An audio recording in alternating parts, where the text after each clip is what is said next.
de ton temps pour répondre à différentes questions autour, autour de ta profession.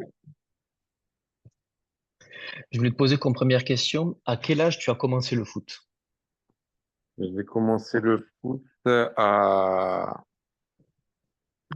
6 ans. J'ai commencé le foot à 6 ans. J'ai fait un an, j'ai arrêté parce que on m'avait mis gardien et j'ai pris une balle dans la tête. Du coup, j'ai arrêté le foot. Et ensuite, j'ai fait du foot au centre aéré et j'ai recontinué. On m'a dit que j'étais bon, donc de m'inscrire dans un club. Donc, du coup, je me suis réinscrit. Et voilà. Du coup, ça a été quoi ton parcours de, de petit jusqu'à la signature en club pro? Du coup, j'ai joué sur la région toulousaine à Balma de mes 8 ans à 9 ans. Ouais, non, j'ai fait 2 ans à Balma et ensuite je suis parti à Toulouse au TFC où là en U9, U10, j'ai fait toutes les classes de l'école de foot jusqu'au centre de formation et après, je suis passé professionnel à 18 ans. Ok. Euh, à quel âge réellement tu as voulu en faire ton métier? Où tu t'es dit c'est ça que je veux faire et je vais tout mettre en œuvre pour être joueur pro et rien d'autre. Je pense que arrivé en préformation, donc à 13 ans, 14 ans, là où j'ai commencé à dormir au centre de formation, j'ai voulu en faire mon métier. Ok. Tu te souviens un peu combien d'entraînements par semaine tu faisais ou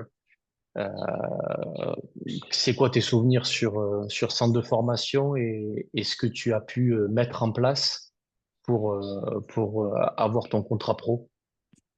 Bah, du coup, à 13 ans, moi, directement, je suis parti en préformation, donc entraînement tous les jours après l'école et match le week-end. Donc, je dormais au centre de formation tous les jours et sauf le week-end, je rentrais chez moi. Et donc, ensuite, centre de formation. La même chose. Donc, entraînement tous les jours, plus le week-end. Donc là, on rentre quasi jamais chez nous.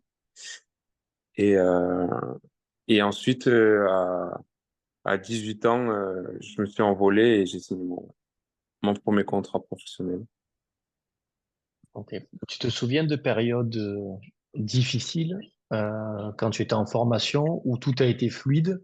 Ou est-ce que tu as eu des périodes de doute où tu t'es posé la question, est-ce que vraiment je vais y arriver? Hmm, c'est, on va dire, de la préformation au centre de formation.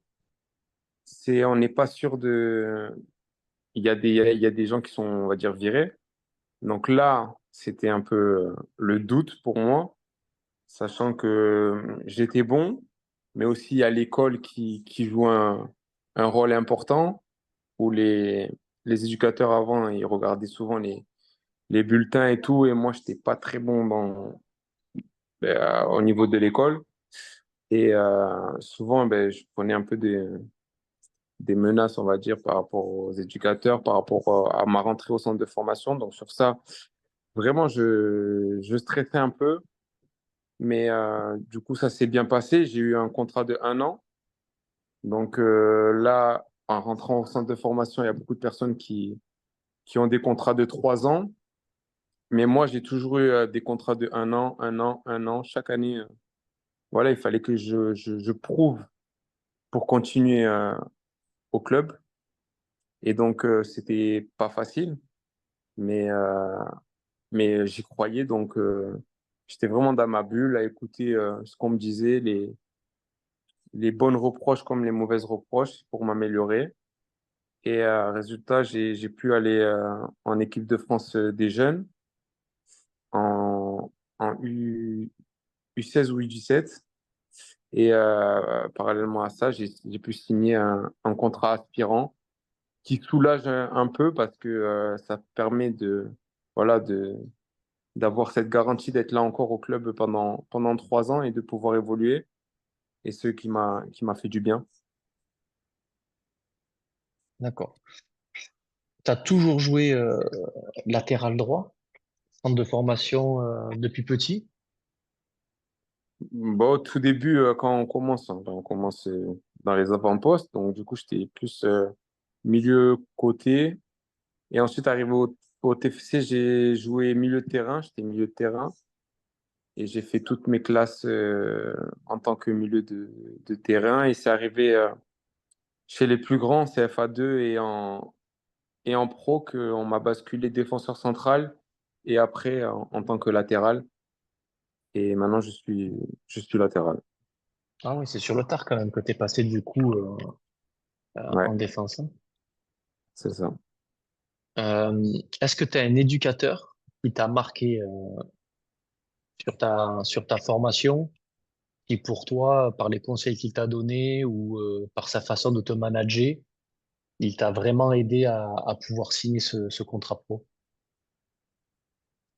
Bah, je dirais que moi, tous mes coachs du TFC m'ont aidé. Il y en a peut-être que j'ai moins apprécié que d'autres parce qu'ils étaient plus sévères avec moi, mais leur sévérité m'a aidé, on va dire. Ça m'a, ça m'a fait ben, garder peut-être les pieds sur terre, garder cette rigueur. Maintenant, je sais que voilà, je suis discipliné et peut-être c'est grâce ben, à ces petites engueulades que voilà, je suis discipliné. Et donc, je dirais que j'ai pas un coach spécialement, mais tous mes coachs du TFC, parce que c'est là où j'ai passé le plus de temps, vraiment, j'en ai tous gardé des bons souvenirs et des bons conseils. Et il y a un conseil enfin un conseil, une phrase qui m'a beaucoup marqué, c'était celle de Debu qui disait que tant qu'on n'a pas passé les 100 matchs en professionnel, ben, on n'était pas vraiment un professionnel. Et ça, c'est vrai parce que des fois, on pense avoir goûté le monde professionnel et on y est arrivé, mais c'est complètement faux. Parce qu'on peut, OK, on y est sur le moment, mais le monde pro, ça va tellement vite qu'on peut vite disparaître. Et donc c'est pour ça qu'il faut garder cette longévité au haut niveau. Ok. Euh, pour toi, qu'est-ce qui a fait que toi tu as signé et pas d'autres? Qu'est-ce qui a fait qu'à un moment donné, t'es passé devant certains et toi tu as eu le contrat professionnel et pas d'autres? Avec le recul, qu'est-ce que tu penses qui a fait la différence ou qu'est-ce que tu penses que tu as mis en place que les autres n'ont pas réalisé? Je pense que la discipline, le fait de tout le temps être là à l'entraînement, de essayer de faire le maximum d'entraînement possible, l'écoute, j'étais beaucoup à l'écoute. Peut-être que j'étais pas le meilleur, mais en tout cas, tout ce qu'on me demandait, j'essayais vraiment de l'appliquer avec le maximum d'envie. Et après, sur le terrain, voilà, de me donner à fond. Et je pense que ça, la rigueur, ça a permis que, voilà, je passe devant certaines personnes. Ok. Du coup, contrat pro, euh, ça a été quoi la suite? Du coup, contrat pro, j'avais commencé à faire des entraînements à 17 ans, un banc. Mais ensuite, j'ai commencé réellement à 18 ans. Donc, premier match. Et après, j'ai enchaîné 5 années à Toulouse. Et ensuite, je suis parti en Italie. Je suis parti en Italie 2 ans et demi. Et maintenant, je me retrouve à Nantes. Ok. Donc, Du voilà. coup, quelles sont les routines, une fois pro, que tu as mis en place et que tu as conservé? Bah, du coup, déjà, le fait d'avoir travaillé avec toi à Toulouse m'a m'a beaucoup fait grandir parce que dès notre jeune âge, ben, à 18 ans, le monde professionnel, tu nous as directement mis cette discipline. Et comme je l'ai dit, moi, j'étais vraiment à l'écoute coup, après les entraînements, tu nous faisais revenir, aller à la muscu, étirements, tu nous donnais tous les petits conseils. Et ça, je pense que je les ai vraiment gardés et je les ai pas inventés. C'est les premières années en travaillant avec toi que je me suis rendu compte que ça, c'était hyper, hyper important, le travail invisible. Et donc, toi, t'es parti. On s'était plus en contact. Et il y a eu un moment fort dans ma carrière, c'était la descente en Ligue 2 qui m'a beaucoup touché et que je me suis dit que le travail que on avait mis en place, bah, que ce travail invisible-là, il me manquait. Et peut-être c'est pour ça que j'ai échoué. Et donc, c'est pour ça que j'ai fait directement appel encore à toi. Et du coup, cette routine-là de travail invisible en salle, après les entraînements, avant les entraînements, sont hyper, hyper importants pour la longévité, pour sur le terrain, ne pas avoir de blessures et être, on va dire, frais pour les entraînements, pour les matchs. Donc ça, c'est une très, très grosse routine que je concentre le plus de temps. Vraiment, ça, c'est ma routine numéro un. Ensuite, il y a les soins où je fais très attention aussi. Les massages, la récupération, tous les petits gadgets de récupération aussi, très important. Et, euh, et ensuite, l'alimentation et, euh, et le sommeil. Ça, Justement, je c'est sais que tu es très assidu. Qu'est-ce que tu peux, qu'est-ce que tu peux nous dire et justement partager autour de ces deux piliers qui sont l'alimentation et le sommeil? Qu'est-ce que tu Mhm. as pu mettre en place à l'heure actuelle et où tu en es justement sur ces deux piliers-là?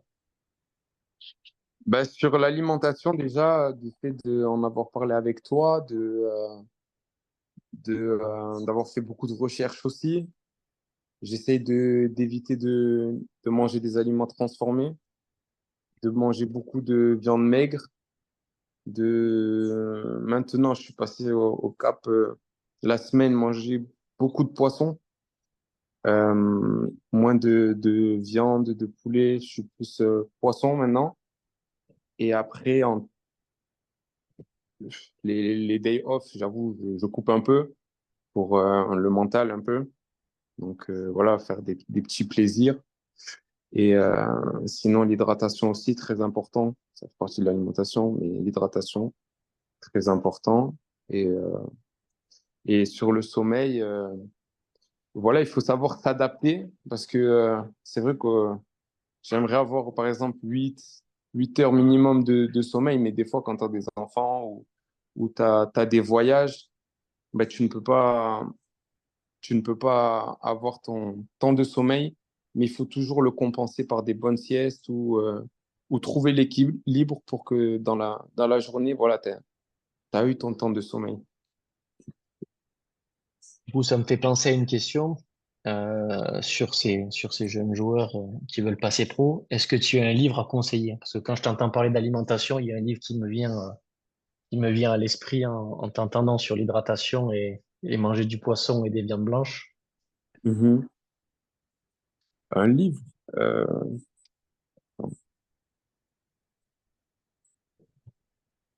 T'as pas de livre qui t'a marqué? C'est vrai que quand je t'entends parler, j'ai l'impression de la référence au livre de TB12. Ah oui, du grand athlète, bien sûr. Lui, c'est sur la mobilité, tout, l'alimentation. Le livre de TB12, ouais, les méthodes, là, sa méthode, elle est vraiment magnifique. J'aime beaucoup. Est-ce que tu as un autre livre qui t'a marqué ou que tu pourrais conseiller ou un film où il y a... Non, moi, j'aime bien m'inspirer de Cristiano Ronaldo. Ok. Vraiment un exemple à suivre, je pense, dans tout ce qu'il fait. La mentalité de Kobe Bryant aussi, la rigueur et la discipline de son travail, la répétition. Et après, j'en ai tellement lu que là, je sais pas. Et dans ta carrière, est-ce que tu as un coéquipier qui t'a marqué ou qui t'a inspiré justement dans cette discipline et cette exigence sur ce travail invisible?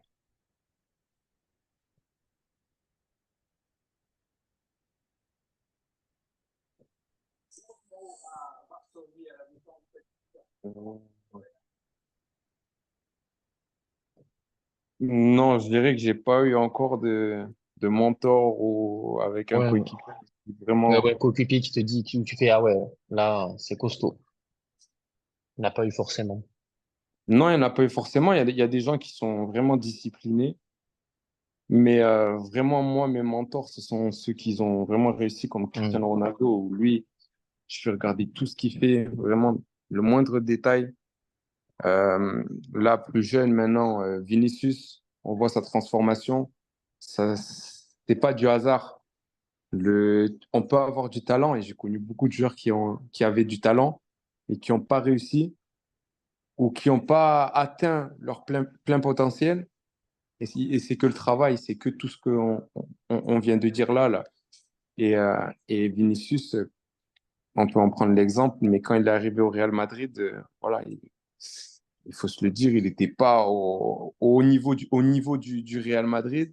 Et tout ce qu'il a mis en place fait que sur le terrain, maintenant, il est favori pour le Ballon d'Or. Du coup, si tu devais donner un conseil au Kelvin Amian qui, qui démarre et qui aspire à devenir joueur professionnel, tu lui donnerais quoi comme conseil? Je lui dirais d'être beaucoup à l'écoute de tous les, on va dire, anciens qui ont commencé pro, enfin, qui sont pros, d'être vraiment à l'écoute des coachs, des préparateurs physiques, de tout, des kinés, de tout le monde, de vraiment être à l'écoute et après de beaucoup travailler en dehors du terrain. Euh, Travailler peut-être sa technique, euh, travailler son mental, parce que le foot, c'est très, très, très dur mentalement. Ça, c'est un gros point aussi où il faut travailler. D'ailleurs, moi, c'est que maintenant, mais j'ai commencé à prendre un préparateur mental euh, voilà, travailler ce mental, l'échec, euh, plein. Le mental, le foot. Je dirais que quand on commence pro, on voit tout est beau, tout est rose, mais c'est vraiment un marathon. C'est, comme je l'ai dit, il faut rester au plus haut niveau le plus longtemps. Donc, travailler son mental et après l'alimentation, dès le plus jeune âge, ne pas, ne pas suivre, je dirais, j'ai même un exemple, c'est ne pas suivre ses coéquipiers qui te voient manger des légumes et qui vont te critiquer parce que c'est la réalité. Si par exemple on mange vraiment une bonne assiette, les joueurs autour, ils peuvent dire, mais qu'est-ce que tu fais? Tu fais le diététicien ou tu fais... Et du coup, ces reproches, ben, on va arrêter de bien manger parce que voilà, on veut pas assumer qu'on mange bien. On veut faire comme les autres, on va dire. Ben non, il faut pas faire ça. Faut, voilà, avoir sa propre, ta propre analyse. Si tu te sens bien en mangeant des légumes comme ça, ça te fait du bien à ton corps, fais-le, ne suis pas les autres. Et parce que moi, quand je suis arrivé à Nantes, voilà, comme je fais attention à l'alimentation et tout, je mettais des légumes, des féculents, je mélangeais un peu, c'était un peu coloré.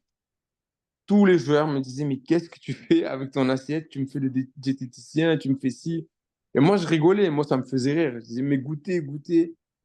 Résultat, maintenant, il y en a trois, quatre qui me suivent à faire des bonnes assiettes et ils me disent, ah, mais Kelvin, en fait, tu avais raison, c'est bon. Et du coup, il faut pas en fait suivre les gens. Il faut s'écouter et c'est comme ça qu'on va aller au niveau. Ah, c'est intéressant. Sur ça, j'ai une anecdote où j'ai un joueur qui rentre pendant les vacances avec des collègues à lui. Mhm. Et donc, du coup, comme quand toi, tu es en vacances avec les potes, ouais, on va courir, etc., etc. Et en fait, sur ces vacances-là, ses amis qui jouent au foot aussi, ils ont compris qu'en fait, pourquoi lui était pro, pourquoi lui, il allait jouer à la Ligue des Champions. Parce qu'en fait, en course, en muscu, vu qu'il travaillait, il avait passé un step. Ouais. Et quand il était à table, matin, collation, midi, soir, ben, quand il voyait son assiette, il voyait qu'ils n'étaient pas invités. Parce que ce que eux mangeaient au petit déjeuner, ben, lui mangeait pas la même chose. Ce que eux, ils mangeaient le midi, lui, il mangeait pas la même chose. C'était, ils n'étaient pas invités. Ils n'étaient pas invités, il s'est dit, ah ouais, ok, il y a une Ouais. réelle différence entre lui et nous désormais. C'est ça. Et lui, quand il m'avait raconté cette anecdote, pour lui, c'était une fierté parce que son travail et sa discipline, quand il a revu ses collègues qui, à la base, au début, jouaient avec lui, Mhm. ben, il voit les efforts qu'il a fait et le monde qui le sépare maintenant d'eux. Exactement. C'est ça, il faut pas suivre, il faut suivre sa propre voie. Et, Mm. et même, je dirais que si ton meilleur niveau, c'est la seconde division, mais il faut atteindre ton plein potentiel de la seconde division. Il faut pas s'arrêter à, ben voilà, à s'entraîner tous les jours Mm. et voir ce qui arrivera. Ouais. Ouais, je suis bien d'accord. Il y a qu'une seule carrière pour devenir le meilleur possible. Ouais. Écoute, Kelvin, c'est super. Merci pour ce temps-là.